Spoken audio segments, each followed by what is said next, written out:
I'm here to talk about my ACDF surgery, and if you're watching this video, maybe you already have an inkling about what it is, but if not, ACDF stands for anterior cervical discectomy and fusion, and it's because I've had so much pain for years, for more than a decade, with my neck and shoulders. It's been the bane of my life for the longest time, and I'm here to tell you all about it. Here's the context. I'm already 40 years old. I turned 40 last year, and I've had this pain since college. And I remember when I went on tour, I was a singer, a choir singer back then. And when I went on tour in Europe, then I would already feel a lot of pain in my head. I'll have a lot of headaches, and then neck pain and shoulder pain. And I was just thinking, oh, that's normal. But throughout the years, it's become progressively worse, and I was thinking that it's part of life. I'm getting older, and every time I'm tired, then the pain will always start from here. The pain, I had migraines before, and usually it's migraines and then headaches and neck pain and shoulder pain. Anyway, the pain became so bad that I went to the doctor. I took a lot of MRIs for my neck, for my head, CT scans too for my neck and my head, and the doctors didn't really see anything, and that was quite frustrating for me at that time, because it was so painful, and for the doctors to tell me that there's nothing wrong with me was so frustrating. And then I already went to another country to work in another country, and still the pain persisted. I stayed in Dubai for a year, and I just had to live with the pain. I have different kinds of ointments, and I really cannot do a lot. I do my job, but other than that, I have to always think about how I can manage the pain. And after that 1 year in Dubai, I went to another country. I went to China. I still live in China right now. And here, this pain still persisted, and I think it became a bit worse because of the weather. In Dubai, there's no winter. Well, their winter is not as harsh as the winters in the northern part of China.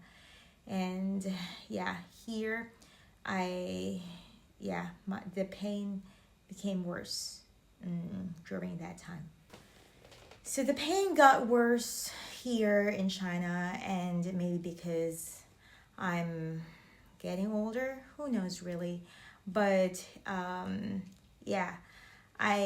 met a friend here. She's Chinese, and her dad is the head of the board for a hospital.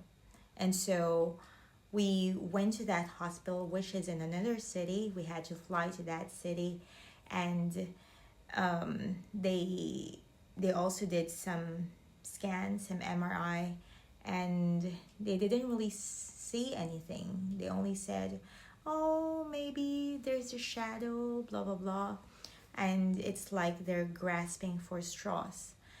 And that was the last straw for me, because I had the MRIs in my country from the doctors of my country, and then here, and both of them, all the doctors that I've seen didn't really see anything. And so I'm a medical mystery.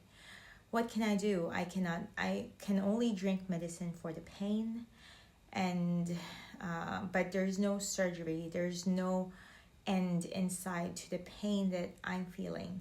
And so I just told myself, okay, I'll just try to manage the pain as best I can. And that went on for years. And because of that, I didn't really have a social life. The funny thing is, like,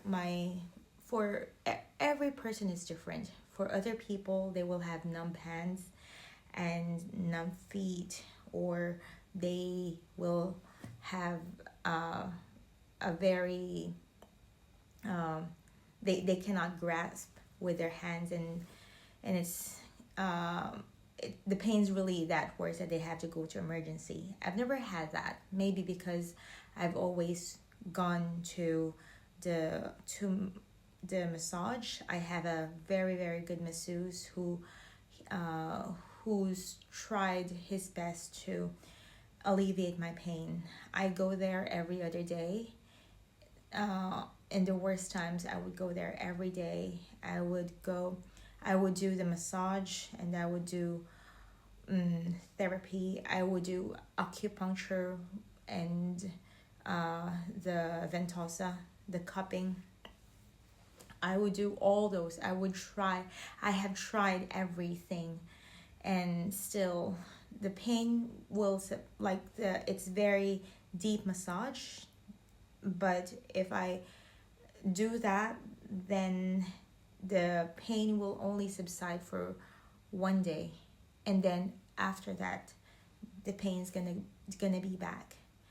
And it came to a point that I became quite depressed, because in my head I don't want to live a life like that.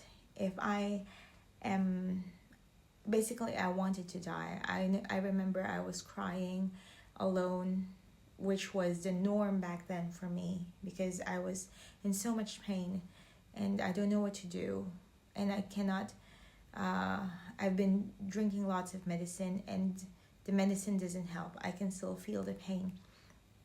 And I've tried from paracetamol to ibuprofen to the NSAIDs, and I've tried gabapentin and all that, but it didn't really help me.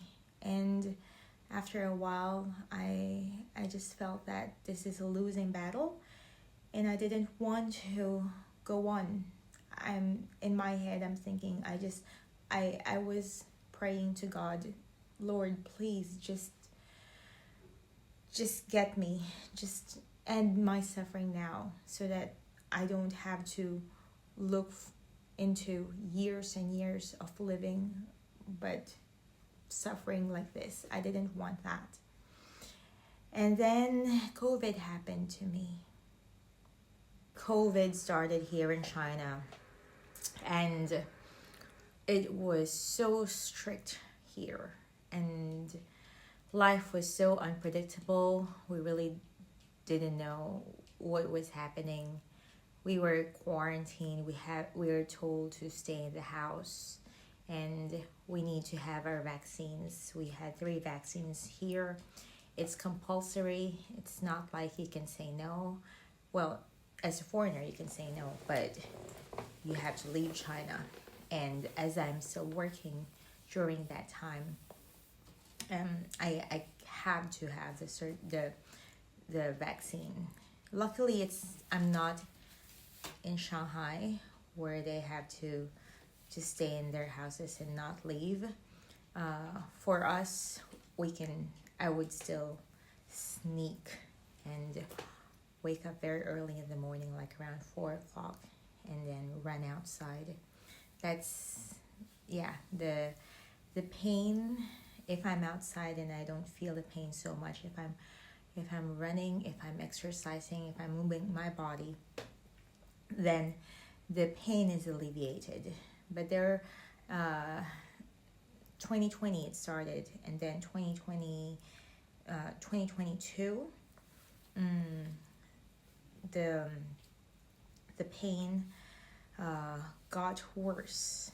And what happened was, I was queuing up to have the swab test every day. We had that here, and during that time I was getting so dizzy, and my right hand was getting numb. Actually, that was a gradual thing. It was that wasn't the first time, but during that swab, that morning swab, it was definitely the worst time for me. And then I stopped myself from falling down to the ground, and I just sat down and tried to not be so dizzy. And then when I went back home, I just lie down, and I was thinking the numbness would stop and the dizziness would stop, but it didn't. And that's when I thought, okay, maybe I should get an MRI again. Now, after getting that MRI, finally, when I think everything was so severe that the MRI machines were able to see what's wrong. And so I can see there's something wrong, because there's a lot of black. And during this time, I've already I've already researched about what surgeries could be done for problems like these. And I already know about the ACDF surgery. And so, yeah, after that MRI, it became clear as day that I needed a surgery, because it was severe. It's impinging on my nerves, and by that time I cannot really work anymore. And yeah, that's why I went back home, and I had my ACDF surgery there. Anyway, this video is getting too long. I'll tell you all about the surgery, before the surgery, and everything after, until now, in another video. So stay tuned for that.